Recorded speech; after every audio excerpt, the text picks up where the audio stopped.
की तारीकी थी। मदीना की खामोश गलियों में एक सादा लिबास में एक शख्स अकेला फिर रहा था। ये कोई आम शख्स नहीं था, ये थे अमीरुल मोमिनीन हज़रत उमर फ़ारूक रज़ियल्लाहु ताला अन्हु। अचानक एक घर से बच्चों के रोने की आवाज़ आती है। हज़रत उमर फ़ारूक रज़ियल्लाहु ताला अन्हु रुक जाते हैं, दिल बेचैन हो जाता है।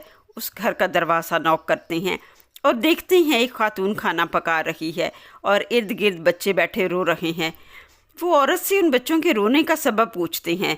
औरत दुख भरे लहजे में बताती है, ये भूख से रो रहे हैं, मैंने हांडी में सिर्फ पानी और पत्थर डाले हैं ताकि ये समझें कुछ पक रहा है और सो जाएं।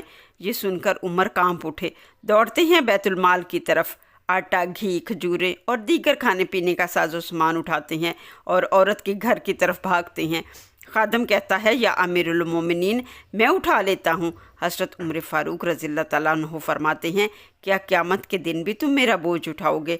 हज़रत उमर फ़ारूक रज़ियल्लाहु ताला अन्हु ने खाने पीने का साजो सामान उस औरत को दिया और खाना पकाने में उस औरत की मदद की। उस वक़्त तक वापस ना लौटे जब तक बच्चों ने खाना ना खा लिया।